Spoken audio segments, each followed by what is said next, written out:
Welcome back to another episode of Jason's Bricks in 5, where I discuss LEGO content in videos of around 5 minutes. Well, today I have what I think might be somewhat interesting. From time to time on Bricking News, we talk about bricks and minifigs and, some different things about, selling things of them, that kind of stuff. But there is one thing that I kind of do like about them, and that's what I want to highlight today. So this is from the LEGO store. This is one of the new small pick-a-brick boxes. They used to have the plastic cups, but they've transitioned to these, of course. And this is from the bulk lots that they have at Bricks and Minifigs. So I thought it might be interesting to kind of highlight the difference between the two.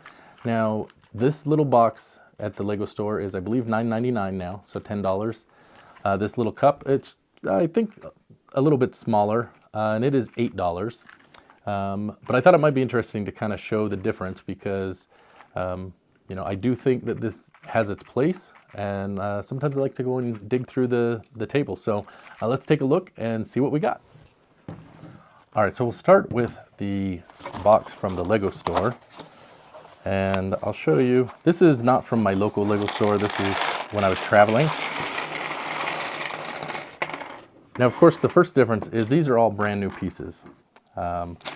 And I think this is actually the main piece that I purchased these for. I have some ideas of how they might be able to be used. So I got a handful of those, but I was able to pick up a few other things. That's the one thing about the LEGO Pick-a-Brick wall that, while it's new, it is limiting. They will only have a certain number of, bins that have those pieces. So like I got these, which, can be rock work or different things like that. Got some orange cone pieces, maybe like a traffic cone. We got a few of these little small candle pieces. A few other things we got. So I got this ball and joint, so you can, make some flexible things that way. What else do we got? Oh, these 1x3 with clips on the ends. So I got some of those. And I think the only other item in here is this yellow minifigure head. And these can be used for like a street lamp post or something like that. But those are the parts that we got. When you go to the Pick-a-Brick wall, sometimes, like I said, it's hit and miss. A lot of times I go and they don't have anything I'm interested in.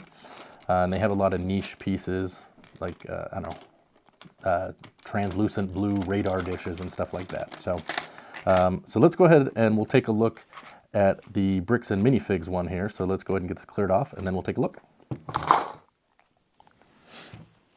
Okay, so we'll take a look here. Now, as I mentioned, these are used pieces, and there's certain things I tend to always look for when I dig through. A lot of those are going to be like printed or stickered pieces. So a lot of times I'll find those, and those I think are pretty cool. So I've got a number of those here, because you never know when you might be able to use those in a future build. So that's one of the first things I always look for. Just kind of any unique pieces that I might find. A lot of times I look for slope pieces, because I can use these for rock work, different things like that. Brick and mortar pieces. These are, somewhat hard to come by, especially in different colors on the LEGO Pick-a-Brick wall. So I try to get those, as well as greenery. Not very often it's there, but I get those. I get a lot of tiles, wedges, some Technic pieces if I find ones that'll be useful. So it's interesting because you never know what you're going to find. And this was one of the things I found that I was kind of interested in. It's a very different shade of blue. You can see this is the standard LEGO blue in this wedge here. And it is quite a bit different than this 2x4 brick. And if you look, I don't know how well that's focusing, but you'll see it is the old logo. So that's pretty cool. I did get a flex tube. I had to flex it to get in there. It looks like it maybe got a little kinked, but unfortunately that's what happens. But, that's the kind of things I look for. Windows, things like that. You have to kind of pay attention because, occasionally there'll be things that, might be too scratched or broken that you don't want to use. But you never know. The bad part is, you might find something you're looking for, but if you need it in bulk, they're really just not going to have that there. But sometimes I find different things and I get them and I, kind of slowly build up, my inventory so that when I'm building a mock, I have, different pieces, like these wedges are good for, stonework or different things like that. So, so there's kind of a little view of what we got here. You can kind of see the parts that are in here. Just kind of an eclectic group of pieces. All right, so there you go. That's the difference between the Lego Pick-a-Brick wall versus what you can find at the Bricks and Minifigs used parts. Either way, you really never know what you're going to find until you get there. But I think if you're looking for, just a rare, random piece here or there, you might have a better chance at the Bricks and Minifigs. But if you're looking for bulk quantity, that's when you definitely want the Pick-a-Brick wall, especially for new parts. Again, if you find the leaves at the Lego store or, brick and mortar pieces, those are, the really good days.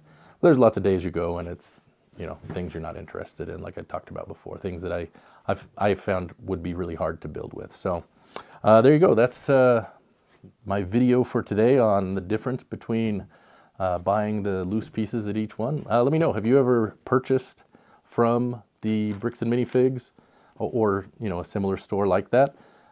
Or from the Lego and, the Lego store Pick-a-Brick, what's been your experience? So I think if you're just building sets, it's probably not of interest to you, but if you're looking to mock and, adjust your sets to, personalize them, there's some good options here. One of the biggest draws for the Bricks and Minifig is I don't have to wait for a Bricklink order to arrive. A lot of those will be new, but you never know what you'll find. So anyways, that's going to do it for today's video. Thanks for watching, and we'll see you next time on Jason's Bricks in 5.